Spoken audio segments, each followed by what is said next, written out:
Good evening, everybody, and welcome to Gone Diggin live from the Relic Room.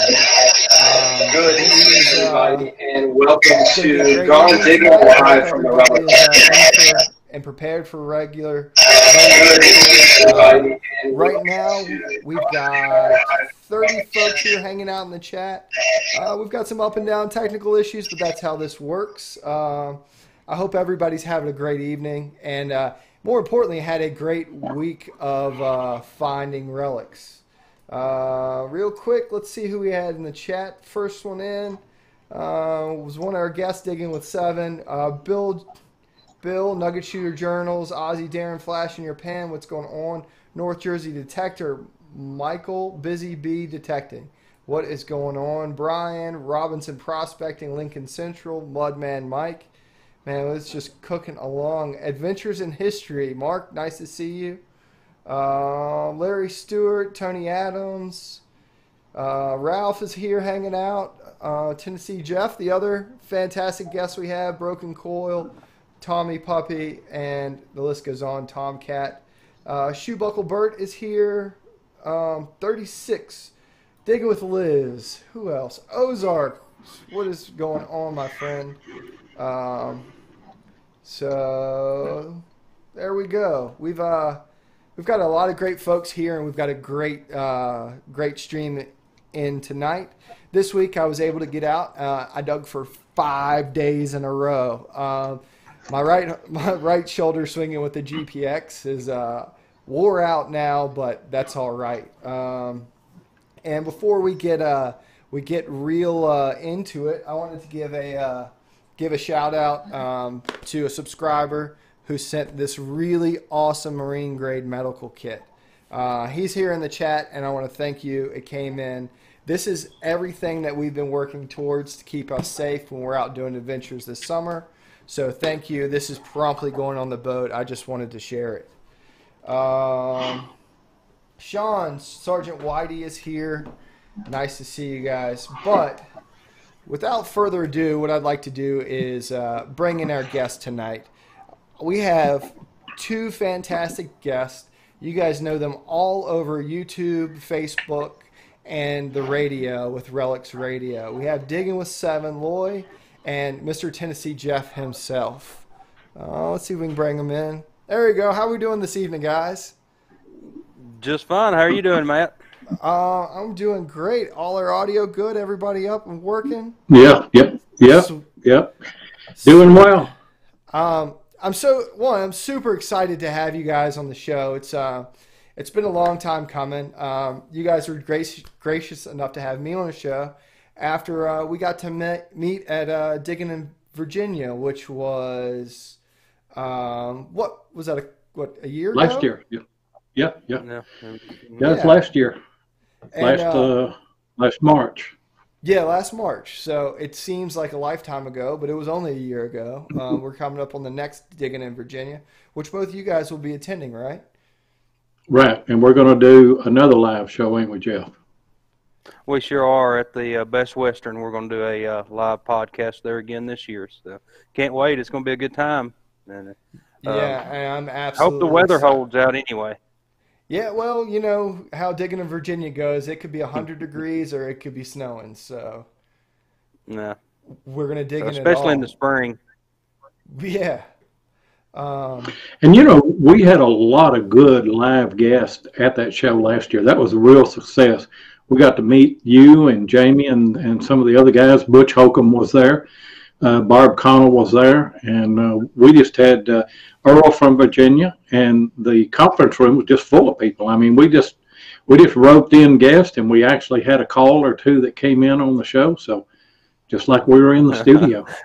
Yeah, it's going to be. Yeah, that was funny. It's going to be a great time, and I mean, anytime we get to all hang out together, not just on this kind of environment. Which, don't get me wrong, this is great, but to actually get out and swing a coil together, that's a different kind of camaraderie. Yeah, I hope we don't get in that mess that we got in up there on New York Hill first day that we. I see something coming through. I don't know if it's a varmint or whether it's people. And I look, and it is it's mad, and he's coming out, and he's got a deer head, a rack, and everything, coming out of the brushes. And so the deer got in there and couldn't even find his way out. What'd you say, Seven? You seen a rabbit walk up to it and turn around and shake his head? Oh, yeah. Rabbit walked up to it, and he just shook his head. He said, and turned around, hit that rock wall, and was gone. Yeah, absolutely. Well, before we get into all that, let's take it back all the way back to the beginning. How long have you guys been digging? I mean, you've both been digging separately for a while before you started joining together to do videos and moving into other things. Go ahead, Jeff. Well, I started about 10 years ago, actually.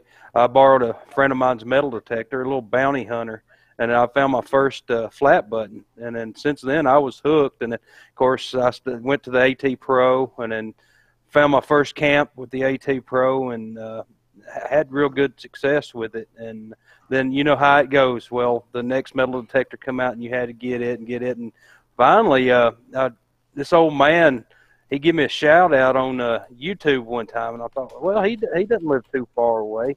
So I contacted him and we started hunting together. And then, I mean, you know the rest of the story now. It's probably been, I don't know, 2 years, maybe going on 3 years probably. But Jeff approached me and he said, you do better videos than I do. And I'll do the research and find the permissions. You do the videos and we'll just, collaborate on things. And so that's what we've been doing. And of course, I've been hunting for 32 years. I started in 1976, back when you could still find silver, and I was a Cohen shooter. But and don't get me wrong, I'll take Cohens, but I still like the relics better, colonial and Civil War. But my passion is colonial stuff. So just to talk about that's a 20-year difference in time periods of digging. So before you met Jeff, what was it like moving through? I mean, did you have a hunting partner or were you a guy that just kind of went out and coin shooted by themselves? A little bit of both. I had a guy here local that I would hunt with some, and he's in some of my videos, Mac. And he would come with. We didn't really collaborate on anything. He didn't do any research or anything. Although we did get out and do some scouting together, and find some sites and everything. But as far as map work or any of that, he didn't do any of that. But we did hunt together some. And I hunted with a few other people, but basically, just solo.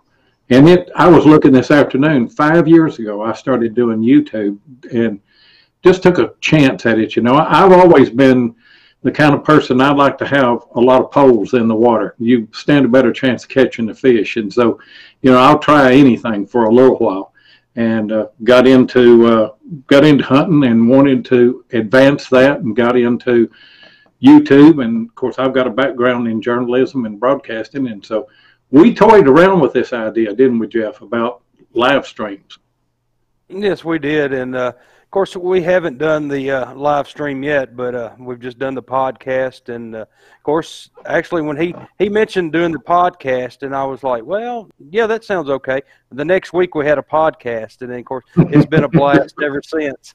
So, yeah. And I never imagined it would go on this long. So, but I can see it going a lot further now. So, yeah, Relics Radio has really been way beyond any of my expectations. But we decided on radio. Well, I mean, look, guys, look at the both of us sitting here. We're radio people. We don't have a face for video, so we chose podcast. I don't know. I think both your YouTube channels would argue against that, but that's just me. There's something adorable and ugly, right? Ever seen baby thank you there, Matt. Don't hold back. Just tell us what you think. I mean, look at me. Yeah, I'm knocking on the door of 3,000 subscribers, and now then I know that they just have pity on me, because I'm so ugly. Old and ugly. So let's talk about moving. Like, Jeff, when you started, was it something you ever thought that you would move into what you're doing now? I mean, 10 years ago, me and you started relic hunting about the exact same time. I got my first machine in, I think, I guess the fall of 2009. I lived in Montana at that time, so you can't dig in Montana at any point in time in the year until I moved back to Virginia. I really started at it in the spring of 2010. Mm-hmm. Did you ever think it was something you would pick up a partner, or you'd go by yourself, or did you have any ideas? Well, when I first started and I found that flat button, I thought, man, I kind of like this. And then I took a chance and I bought my own metal detector. And, of course, you always start out cheap. And then I guess at that time I never thought in a million years I'd be walking around the field looking for something in the ground. So I was telling all my friends, I'm like, man, I found this new hobby. And they'd be like, what is it? And I'd be, metal detecting. Well, you're not old enough to metal detect. It's an old man's hobby. And then sure enough, I mean, it's not an old man's hobby. And then but as far as we've made it now, I never thought in a million years it would go this far. You know, and that's interesting. And I think that moving into the segment of Relics Radio, what you guys do as an ambassadors for the hobby is the fact that you guys really do draw a lot of younger folks into the hobby, and there's a lot of, and I think just by introducing those folks throughout your radio show, your podcast, and all of that, you know, I listened to you guys at the was it Low Country Civil War show, Mm-hmm. right? Just recently. Mm-hmm. Yep. Mm-hmm. We had a great time there, didn't we, Seven? Oh yeah, it was a lot of fun. It was a difficult trip. It was, I don't know, knocking on 10 hours going down because we drove in the rain, and about 9 on the way back. And, you know, we were both wore out by the time we got back, but we went down there and stayed we went down on Friday and drove back on Sunday and just had a great time. Got to meet Mark and Gail Hoover, and a shout out to Mark Hoover, who is kind of our half redneck with 2.5 rednecks now. And we owe a lot of credit to Mark for all the work that he does on booking guests for us and keeping us in line, giving us a direction to go, you know, because you get caught up in the heat of everything and people asking you to do this and asking you to do that. And it's good to have somebody that is not really closely associated. You know, me and Jeff, I mean, this is our brand. We're in this, you know, together. But then we've got Mark kind of as an outsider to look in and be a partner with us and tell us this is what you need to do, this is what you don't need to do, and just have the wisdom to listen to somebody like that. So he's really going to help us in the upcoming year, and I think that Relics Radio is really going to explode this next year. And I believe it will also. You guys are really doing a lot of different stuff throughout the community. Not only are you you guys are doing a weekly video, but right. Producing a weekly podcast with an interview guest. And personally, right.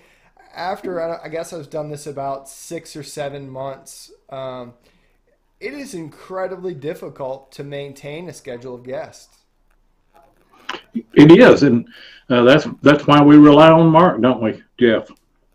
That's right, and I mean, I know Seven and Mark both, they do a lot of work, and of course I'm doing the research and actually trying to locate a new camp now for us to make videos. And of course, you can relate to this. When I'm doing my research, I have a 17-month-old right there tugging on my leg, crying. So it's real hard for me to get a lot of stuff done. But if like Seven said earlier, we owe Mark the world. I mean, we couldn't do this without him. And then of course, Seven, I don't see how Seven does it. I mean, he does a lot for Relics Radio. And then, of course, he makes all the videos and does a real great job on the history clips. And sometimes the history clips, I mean, they may take him 16 hours. I know a history clip of one, I can't remember what it was. It took him like 16 hours to do the history clip. And that's pretty much, maybe you can correct me if I'm wrong, Seven, maybe 10 hours is the normal history clip. No, it's some of them are because of the history that you had to find. And Mark Hoover said, "I want to raise." Hey, Mark, right now just double your salary. We just think that much of you. You know, just go ahead and double your salary. But no, most of them don't take that long, but 3 or 4 hours. And I'm very organized. Have always been very organized, and I keep everything on SD cards and stuff like that. And so now I'm able to go back and pull history clips just by themselves out, and I'm putting those on Mark's Facebook group page, Adventures in History. One of those comes out every Friday.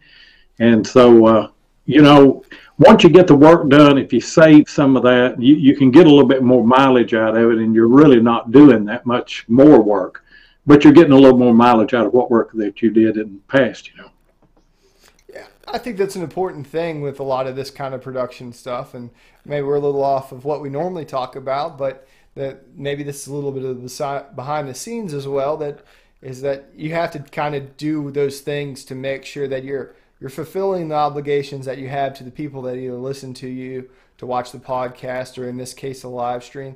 And then you want to put out a quality video every week, because let's be honest, that's what got us here in the first place, right? I think so. But you can spread yourself way too thin, and I've done that. I look back as we go into a new year. I look back, and a lot of things that I have been involved in, I kind of feel like I'm spinning my wheels and not doing as well. And then I look at my YouTube stuff, and I'm not as satisfied. I think I had my worst year on YouTube this last year, even though my channel continues to grow. But I think that my history clips are, if I didn't have the history clips, I'd just be treading water right now on my YouTube channel. But you can't make everything work, all the time. We've put all of our resources into Relics Radio, and that's worked. So maybe, and I'm looking at some changes here over the next 2 or 3 weeks that I'm going to do, and maybe maybe I can revamp my YouTube channel and get it going a little bit more, and do some other things as well. Yeah. But it's just somebody asked there a while ago, I don't know who it was, maybe M.A. Lyman said, would you call it a hobby or a lifestyle? This is a life. I mean, when you get into this the way we're into it, this is a life. Just ask my wife. Mm-hmm. No, don't ask his wife. You don't want to hear what she's got to say about it. Jeff, but I mean, that's the way our wives are supportive, though, aren't they? Oh yes, most definitely. Of course, mine was like, I was supposed to go somewhere this weekend, and of course I was like, well, I don't really want to go and leave you and the baby. And she was like, no, go, go wherever you want to go. And then, of course, my wife is real good about that, and so is Lori's wife. But with my YouTube channel, of course, I was putting out 4 or 5 videos a week when I first started my YouTube channel, and it just got where Seven started he was making better videos, so I was just going to let him have all the clips. And then, of course, now I've started mine back. I've added a couple of videos here recently, and of course, they're nowhere near as good as Seven's videos, but I normally just do that just for a hobby now. But metal detecting itself, that is a lifestyle. I mean, if you do something 7 days a week, I mean, that is a lifestyle. And, yeah. I mean, it's an addiction. It is an addiction. My wife is in the chat, Amanda Howell, and she said, yep, that's her only words. That was what I was fixing to say. There's some lady in here named Amanda Howell that said, yep. Yeah, there she is. And I think that for a lot of people, Drum Detect in the chat said, my wife is supportive but does not want to go digging. And I think that's pretty common across the board, whether it's vice versa. Anyway, whether you're female, your spouse doesn't want to go, or maybe you do have that relationship where you get your spouse to go and hang out. I went metal detecting with a friend. I didn't see him in the chat, but his female companion was with him, and I was like, what are you doing? You taking up metal detecting? She said, nope, I'm taking up spending time with my boyfriend. Well, now, Raina and Jennifer, they could care less about metal detecting. In fact, I bring in something, here recently I found a cap bust half dime, and I was just elated over it, and I brought it in. I said, "You got to see this, and I show it to her, and she said, yeah, what is that?" I said, "It's a cap bust," and she said, "Well, I don't know what that is, but it's nice." They have no clue. It's funny. My wife and kids both. I'll bring something in, and I'll be like, "Yeah," here, like Lois said, "Here's a capture. Here's a large sand or something. Well, how much is it worth?" And then, of course, they look at everything. Well, when are you going to sell it? When are you going to sell it? Well, I don't plan on selling it. I guess it'll be yours one day. So, but I can say what's going to happen to my relics unless Avery grows up to be a relic hunter. So, which I'm going to. Me and Lloyd's going to try everything in the world we can to make sure he's a relic hunter. Yeah. And Plugmaster Ford said his wife's got too many kids to metal detect. Yeah, that's a herd there. That's not a family. That's a herd. And shout out to Plugmaster. Yeah, shout out to Plugmaster Ford. He is the voice behind the very best commercial that we have. The very best commercial, I think, is on a podcast, and that is the Detectees commercial that he did for us, and it is absolutely fantastic. In fact, there was a time there, wasn't there, Jeff, that a lot of our listeners said, only reason we listen to this show is for that commercial. That is right. It's been more than one comment that, and then, of course, I mean, it is a great commercial, and of course, with this rapping and Lois over, yo, you tell him, TJ. Yep. That's Well, don't you think? I mean, just looking at YouTube channels and talking about people collaborating and getting together, and talking about people doing things on their own. I'm a good hunter, and I make good videos. Jeff is a good hunter, and he makes good videos. But we are much better together than we are separate. The collective body of the whole, the chemistry that we have live on video is what got us started. That's what drew people to us. Now, I can put out every video that I want, and I'll be a little bit successful. Jeff can put out every video he wants, and he'll be a little bit successful, But together, we have an opportunity with the chemistry that we have out in the field, which I don't think is translated to the radio yet.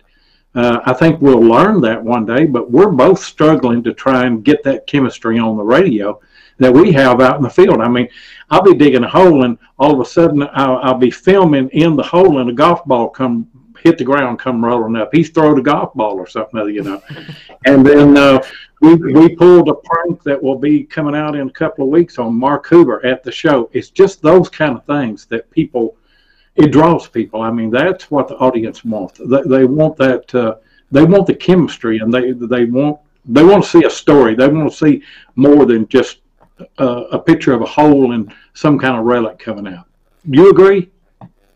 Well, I think it's interesting to me because being lucky enough to have personally hunted with you two, I don't believe that your chemistry transcends video as well. Because you both have a personal connection in a way about you that's very easy and familiar. And I think some of that comes over into the video. I think to get that into radio you guys would be some sort of magicians, like into my brain. But I think that was a really neat part about hunting with you guys.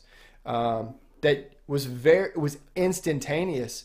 Now, I'm not going to say you can't find that in your videos, but I think sometimes some videos don't have it the same as others, and I think that's human nature. It is, and you'll look at some of the videos and you'll say, we didn't do that good a job. People used to love to. We'd sit down on a log and talk about a hunt, or talk about a site, or talk about research or something, and people said, we just love those segments of the video, and it was like they were sitting on the log with us, and listening to the conversation. But none of that was ever staged. I mean, me and Jeff have never said, here's what we're going to do when we go out.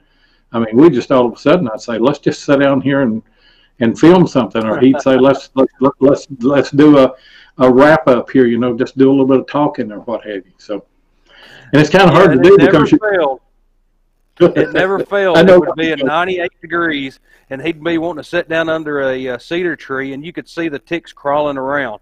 And, let's sit right here. And, of course, what about that snake? Oh, that snake ain't going to bother you. Well, he's rattling. Well, that don't matter. But, yeah, I miss them sit-down talks, too. I mean, I really enjoyed doing them on the videos. And then, of course, I'm better being myself out relic hunting.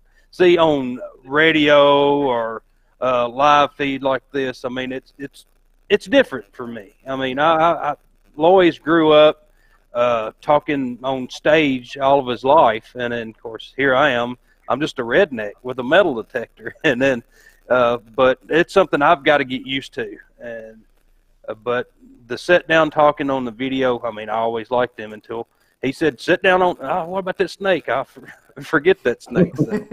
But yeah, we need to do more of that. All right, never failed. We would be we'd hunt it all day. Of course, I have real bad back problems anyway, and I'd be hurting so bad, and then we'd almost be ready to go, and I'd be like, "Yeah, we're getting ready to go," and he's, "Oh, let's sit down and talk about it," and I'd be like, "Okay," but as soon as we sat down and started talking, I was like, "Oh, that's pretty good." So, but yeah, we need to do more sitting down and talking on the logs, just without the ticks and the snakes. Just doing the winter. Hey, New Hampshire Beach Metal Detecting just gave you a super guest. Yeah, super guest on the show tonight. Yes, they are. New Hampshire.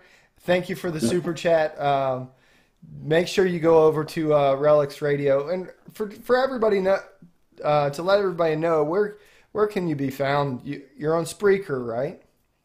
Right, Spreaker, Spreaker, and yeah, we're Relics Radio on there with an S. Now there is a Relic Radio, and it's just old time radio shows from back in the 30s and 40s. But this is Relics with an S. We're on every Thursday night, ain't we, Jeff? We sure are, and then love every bit of it. And then, of course, I see where you come out with Relics Radio now. If radio is a 30s and 40s, well, hey, that's your type of music, isn't it? Oh, no, I'm back in the 1860s. M.A. Lyman, thank you for the super chat as well, my friend.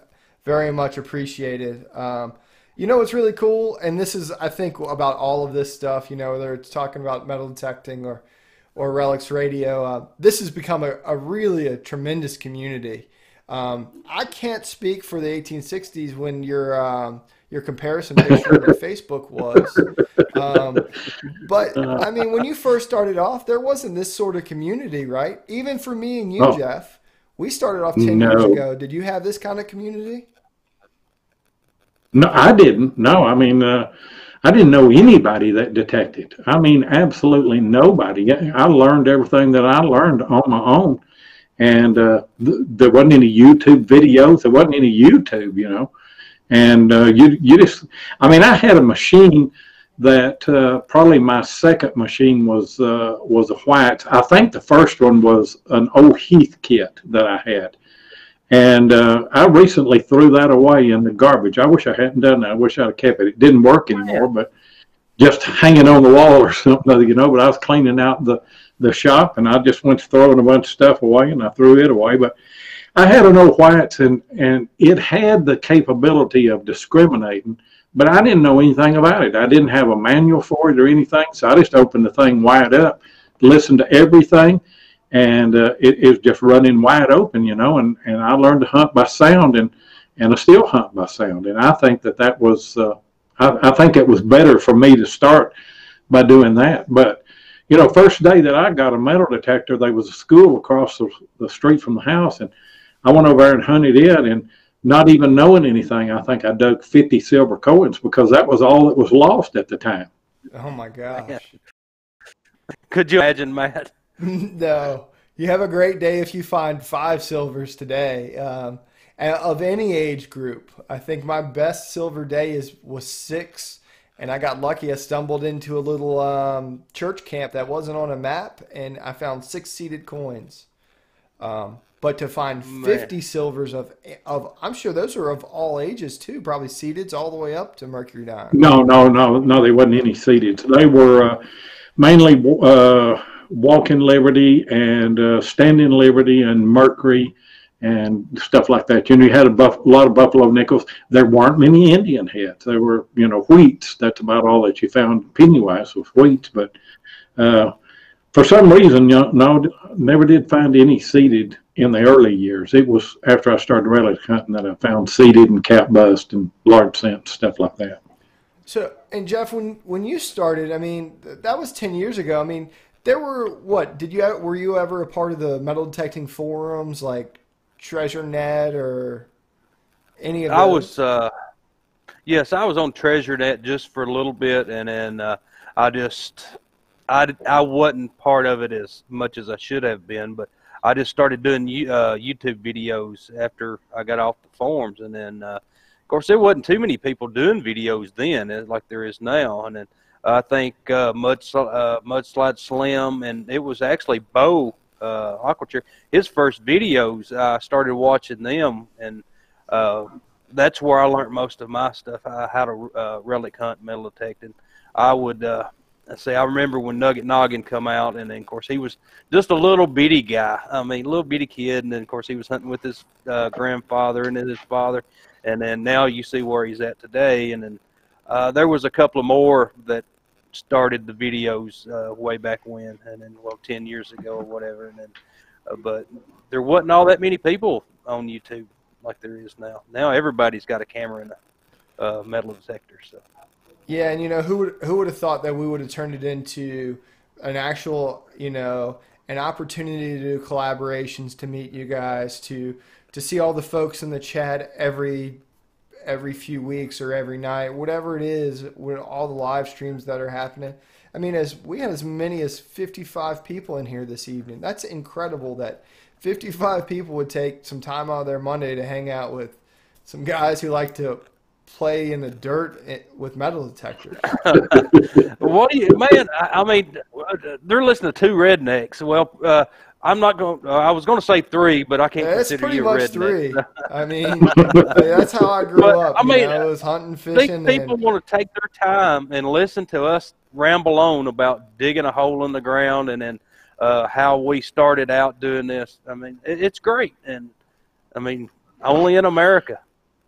Yeah. One of the most amazing things that we were looking at when I get to the end of the year, I guess everybody does it, but you kind of evaluate things. You look back at the last year of what you've done and everything. And I pulled all of our stats off of Relics Radio, and I was absolutely amazed to see how many people listened to our show with Jeff Ford and Wes Stringer, the Great Silver Horde.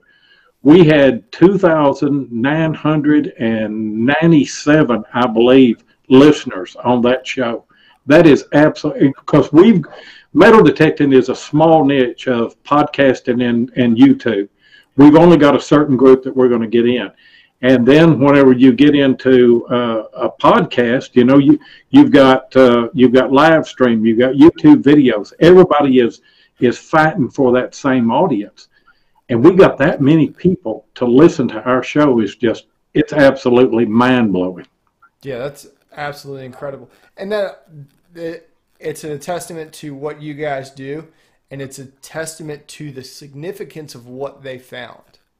Yes, lifetime find, ain't it? Yeah. What would you do, Jeff, if we were to run onto a spot and dig that much stuff? I'd probably do the same thing they did. Go have a heart attack, probably. That's why I can't think. There's no way. I don't know what I'll do until that happens, and hopefully it happens sometime. In my backpack, I carry an extra pair of underwear just in case it happens. Don't leave your backpack on the bus then. So Brian asked, you talked about being spontaneous on your hunts and doing research, and that's something I wanted to come back to. How important do you feel that these are characteristics for a successful YouTube channel? that's I think that's a two-part question. Let's break it down a little bit more. So, Jeff, you go out and you're the guy who's in charge of the research, right?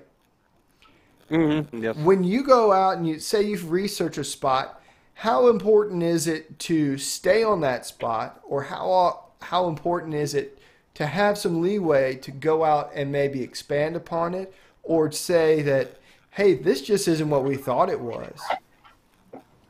Oh, well, it's I've got several spots, a booklet of spots that I know that they're there somewhere, and I've just got to go out and find them. But it is very important to if you find one site, just kind of bounce around from site to site, if that's answering the question that you had. Let me give you an example. We found where my daughter lives is in Mount Juliet. And Jeff said, I found a spot on historic aerials. He said, I think it's a 1950s house, but it's still in the woods, and you can still see where it used to be because there's a pond there. Well, we went, and to our surprise, there's a rock wall there as well. So we knew there was old occupation somewhere. So we hunted, I guess probably hunted for 3 hours on that site. We were digging modern trash, jar lids, tin roofing, just a little bit of everything. I was ready to give up. In fact, Jeff got a signal, and I told him, I said, if it's not a flat button, we're leaving. And so in a minute, he looked up with a big grin, and he said, we're staying. I said, you got a flat button? He said, yeah. And it was a tomback button. And so we stayed. He found a War of 1812 button. I found a cut real, and we found all kind of stuff. But don't get in a big hurry. Work through the junk on a place, especially if you think that it's an old place, which a rock wall would indicate that it is an old place. You know, don't be in a big hurry. Stay there and work it for a little while, and just make sure that it's not something, you know.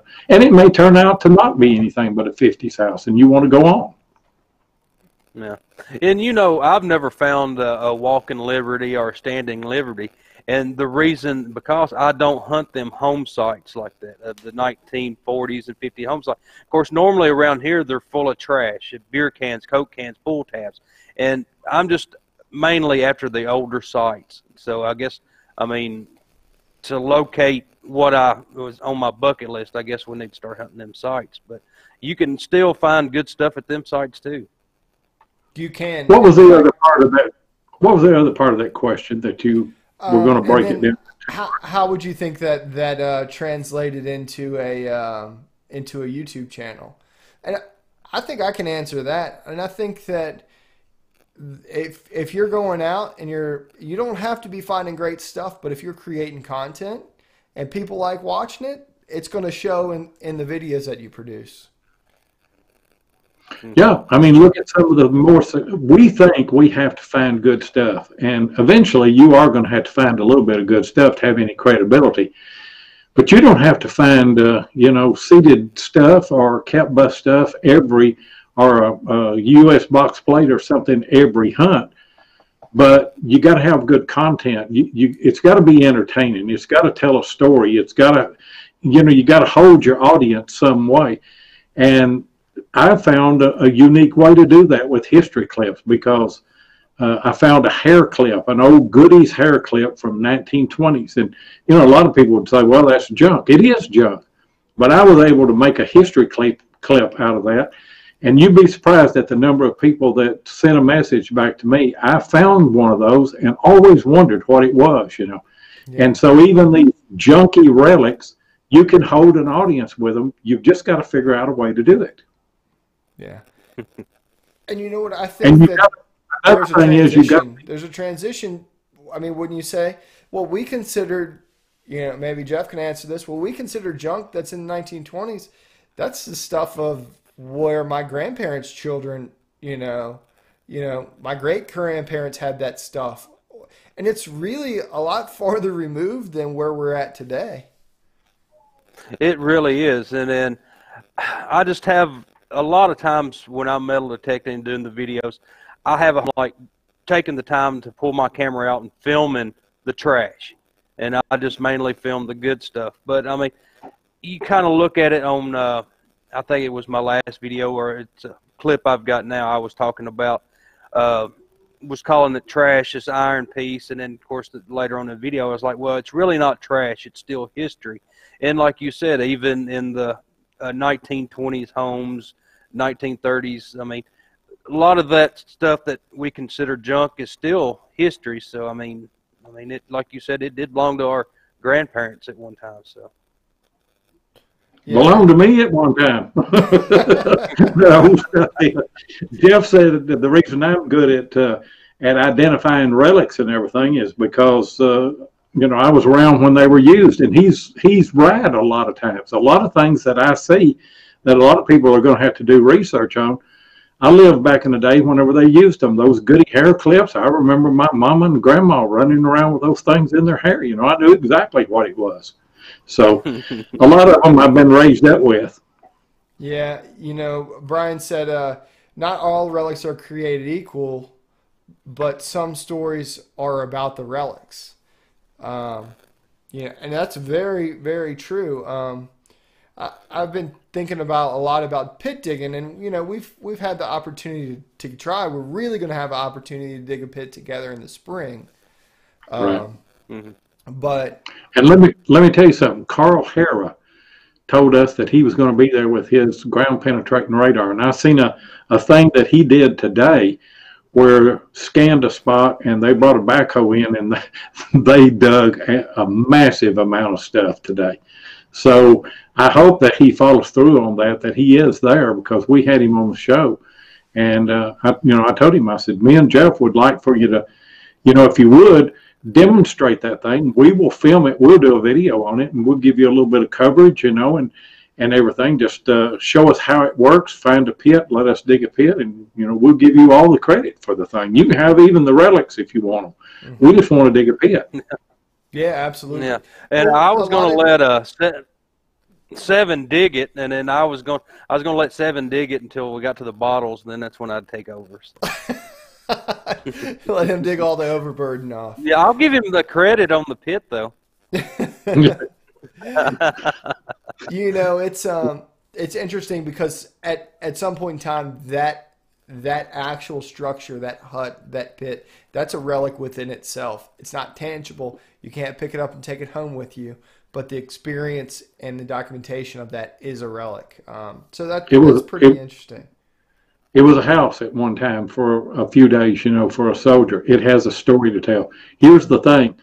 Every relic has a story to tell, and it's in the context of a greater story. And the more of those that you find and put together, even the square nails that you find, you're going to be able to better date the house. The relics that you find, you're going to be able to better date it. You don't have to find a coin with a date on it. I mean, there are a lot of things that you can find and then get the date that way. But each relic tells a story, and it's in the context of a much bigger story. And if we can translate that to YouTube, begin to tell the little stories, and eventually expand out to the bigger stories, we're going to be successful, because that's what people look at. Oak Island, they're not finding anything, but they're telling a great story. That's and right. They keep us coming back every week. Yeah, that's right. We keep coming back, don't we? Yeah, they keep digging huge holes and finding scraps of wood, but I'm A-okay with it. Yeah. Yeah, I am too. And if they do find something, I'll be upset because the show will be over. Yeah, absolutely. So we can talk one thing about technology. You guys are using new machines now. Jeff, what's the newest machine that you've been using? I've been using the Equinox 600, and then it's got a little learning curve to it, but I mean, I'm just gonna have to get used to the sounds. And actually, I found it better with the 6-inch coil. Of course, I just bought it for one reason only, and that's old home sites where you have nail-infested areas. And of course, so far it seems to do really, really well in the nails, and it picks the targets up between discrimination. And so I done the update on it, and then of course, then once I done the update, I went out with it. I didn't like it, so I come back and I put the old update in it. So But yeah, it's the Equinox 600, and I also have the Technetics T2, and that's a good machine too. So yeah, as well as hunting with the Pulse machine. I'd be interested to know if anybody in the chat had the same problem with the update on the Equinox 600, if they didn't like it after the update versus prior to it. I couldn't tell any change in that. Well, see, I noticed like your bigger iron. You know how like the AT Pro, it rings up like 30 on big iron. Okay, the Equinox 600, it was ringing up 13 on big iron. Like horseshoes, anything big iron, it was ringing up 13. And it had changed once I updated it. And I done got used to that. And I just didn't like it, so I went back. And then now it's back to the same old Equinox I bought. And Lloyd, you're hunting with a 600 as well? I've got the 600. I've got two AT Pros. I love AT Pros, but I love the Equinox. And there are times whenever I prefer one over the other, and there's no real reason why that you would say that. I like to scout with the AT Pro because I like the way the iron sounds on it. And, you know, we bought an AT Pro when they first came out, so I know it better than any machine. If I would to tell a beginner anything, get you a decent detector, you know, mid-range detector, and learn it. Don't, because somebody found a seated dime with another detector over here, think you have to go buy that one. Learn what you've got. Because if I only had one detector, if I could only have one, it'd be an AT Pro right now. Now, I may someday say, you know, that the Equinox would take its place. Right now, it didn't. But the Equinox will find things that the AT Pro will not find. And you know yourself, the GPX is just an absolute monster. But you can't hunt a whole home site with it, you know. Yeah, absolutely not. Yeah. I mean, I was hunting with my GPX the other day. I dug that 1858 coin at like 17 inches in really wet ground. Wow. And there's just nothing out there on the market that can do it, but it's the right tool for the job. And it's the same reason that both of you gentlemen have different machines, right? Right. But you get a GPX, get you a bigger shovel, because you're not gonna, them little pansy shovels ain't gonna cut it, you know. No, it's sure not. That's why, of course, we were on the beach the other day, and of course I brought out my big shovel, and then of course everybody was making fun of me. But you've got to use the big shovel with the GPX, because you've got to move some dirt. That's for sure. Yeah. So you guys went out and hunted on the beach while you guys were in Charleston, right? Yeah, for a little while. And how was that? I mean, you guys aren't beach hunters, right? No, but we both found our first rings on the beach. I've hunted Gulf Shores probably for 7, 8, 9 years, and always take a detector and always hunt for an hour or two, you know, a day, and never found a ring. I didn't even care for the junk ring. I just wanted to find a ring. And so we're headed up through there, and Jeff said, I got a ring. So I run over there and I film him, and he's got a beautiful little silver ring with a fish cut out of it, you know, and everything. And then I go on a little ways, and I dig a hole, and I get my first ring. It's a tungsten, but I didn't care, you know. I mean, it's a ring. I did see something in the chat. I found. No, go ahead. I'm listening. The darndest thing ever. Of course, I got this signal, and I dug down, and man, it was a long brass tube, and I was like, what is this? So I cleaned the back of it. I started excavating it a little bit, and it turned out to be a 50 caliber round from World War II. And I'm like, man, that's pretty cool. And then I thought I had a whole pile of them at first, but then it turned out just to be that one. But it was pretty cool to find that on the beach. He found a dog cremation tag. Now, how sick is that? Poor old Fido. They just went out, poured him on the beach there and just left his tag. You know, it's funny. I had a buddy who found one of that as well. You know, it's Mark is said, there don't a market tell phone Seven that out he there? dropped a ring in your hole when you weren't looking. Oh, I pulled a trick on him because Tim Henderson made me a ring he made Jeff a ring out of a quarter that was the date of Jeff's birth year. And he said, I tried to find a date a quarter from your birth year, you know, but he said, who would want to destroy a nice real, you know? So he just made me one out of a piece of clad. And I had it in my box. And so I dug this hole and I hollered at Mark Cooper. I said, I got a ring. And so he comes over and he said, man, that's a coin ring. That's a nice ring. I said, yeah, Tim Henderson made it for me. He said, dadgum, you walked me all the way down the beach to see that. So he's joking that he put the ring in my hole. Yeah, it never failed. Every time Seven would call for Mark, Mark was digging a hole, and he'd like, well, you don't call me unless I'm digging a target. And then, of course, I told him, I said, well, Lloyd's watching you. Every time you've been down to dig a target, he's hollering at you about something. So. NH Metal, Beach Metal Detecting said that after the update, he was finding more silver dimes. I don't know that anybody finds more silver dimes than him, so I don't know how that's possible. And then a couple folks said they couldn't tell the difference between the update and some other I couldn't stuff tell like the difference. I updated mine and ran a video on it for Debbie and for Mind Lab and them, and so I was one of the first ones to update it. I actually did that the day before it was publicly released, but I can't tell the difference. They said it helped the depth gauge and that it helped find silver on edge. I don't know, you know. Yeah. I don't know how you know you found silver on edge anyway. We dig a big old massive hole and, you know, and we pull all the dirt out. I don't know if it was on its edge or laying flat or what. Yeah. Yeah. Well, I mean, I guess that's true. I don't know that I've ever found a coin on edge, truly. Yeah, that you know about. I mean, and then it's like, well, I mean, it was a lot of people saying that it wouldn't pick up a cache of coins. Well, I mean, how do you know it won't pick it up? I mean, if you didn't find it with it, I mean, unless you've got a cache of coins buried in your test garden. So, I bought me this Roman pot and I put 4,000 silver Roman coins in it. It won't pick it up.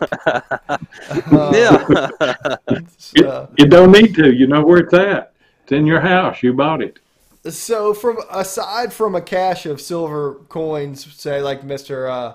Plugmaster Ford or maybe one of those fantastic gold rings or something that they find in England, well, what do you guys have on I won't call it the bucket list, but I would say the obtainable finds list. If you think you could dig something in the next year, what do you think that you would really be excited to dig?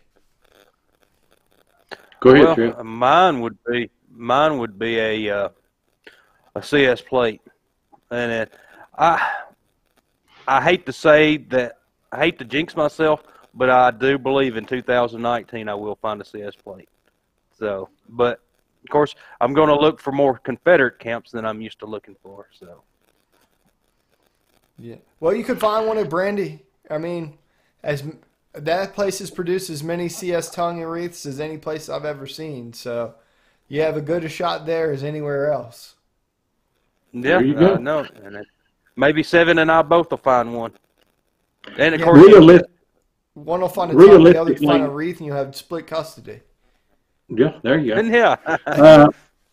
Realistically, I probably should have already found a plate. I've got a breastplate, but I don't have a box or belt plate.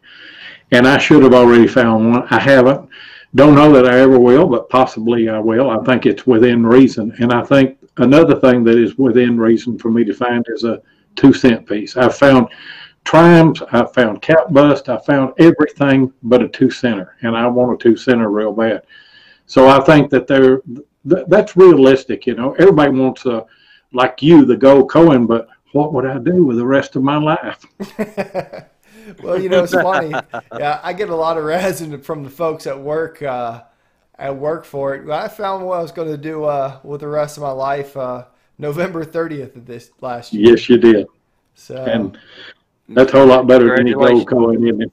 Yes, it is. Yes, it is. And it's funny because it's pretty easy because I don't get any more resin when I just show them a picture of a baby girl. You know, and that's interesting. So I think we all have those kind of white whales, so to speak, or things we should have found, or, you know, I personally feel like a CS plate's the next hole away, you know. Well, you got to be optimistic or you'd quit going. Yeah. I mean, you got to be optimistic that you're going to find something, you know, that's, And I think it's realistic for all of us that hunt Civil War camps to think that there's a possibility we'll find a gold coin, because they used gold. They were paid in gold. They had gold. And so there's got to be some lost, you know. Yeah, that's I feel right. like And of course, the biggest you got to anomaly be I had was last optimistic. year was finding the gold coin, because that was a post-Civil War gold coin, and everyone I know that's found them has found them in Civil War camps, and they've all been gold dollars. Yeah. But Man, so I got to ask you both, if you could go dig anywhere in the world tomorrow without restriction, no national parks, nothing, Jeff, where would you go?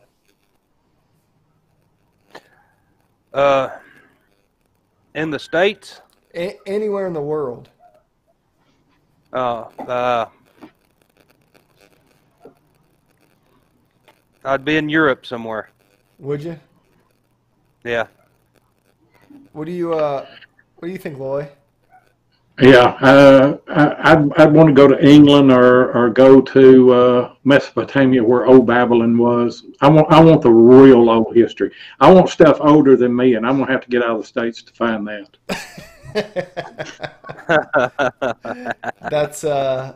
That's pretty good. If I were to find What about you, Matt? a Roman coin or something that was from anything BC, I mean, that's just, it's unbelievable, you know, but they find those things over there. Oh, absolutely. For me personally, you know, I don't know. I've started asking this question a lot to kind of towards the end of the show, and I've got some great answers. I think Zach told me straight away he'd go dig at the White House. And I was like, that makes all the sense in the world. Let's go dig in the lawn of the White House. How many, all of our presidents were there. Probably it would have to be somewhere presidential, or I don't know. I probably right now, I know that this answer would change. I would love to find a Oregon Trail stop that no one's ever found before. Yeah. You know, well, then you're going to have to head out west. Settlers traveling across west and what they may have lost, what they chose to bring with them. I think there's probably things I never would have thought that they would have brought or discarded because they were too ridiculous. Yeah. You know, Loy and I, we've run into some guys that they wrote a series of 3 books called The Cumberland Settlements here in my county, and they wanted us. It's called Martin's Blockhouse. It was a militia unit sent here from North Carolina to protect the colonists from the Indians, and they built a blockhouse, and that has not been located yet. So luckily, we've been invited to get with hunting with them to locate that blockhouse, and that's going to be a great deal once deer season closes in Tennessee, and then we can actually get out and try to locate this blockhouse. So that's really going to be fun. Yeah, I mean, stuff like that. I think the off-the-wall history places that I don't think of. Liz says she would go to a World War I and battlefield in Europe. There's been some great stuff. Adventures in History, Mark Hoover said he would go to Buckingham Palace. I never even thought of that, you know? Yep. Never thought about it. So,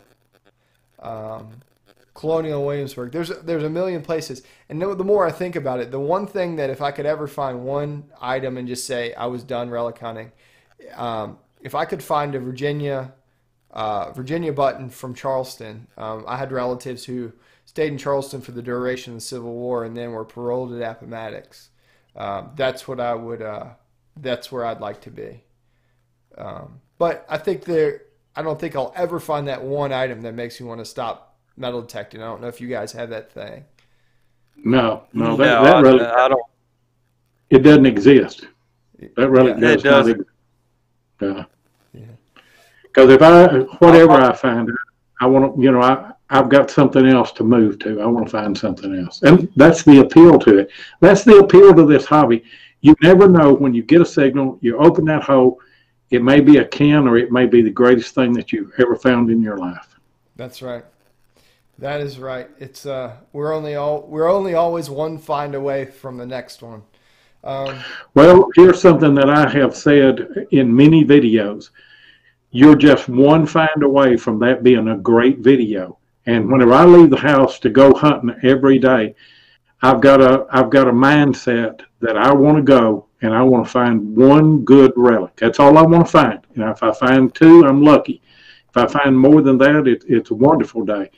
But I don't set my expectations too high. Just give me one good relic. And that can even be a flat button. Just give me one real good flat button or one good bullet, and it was a successful day. Anything else is just icing on the cake. That's right. Yeah, that's right. Now tell them how many times we've been out and found nothing. More than you can count.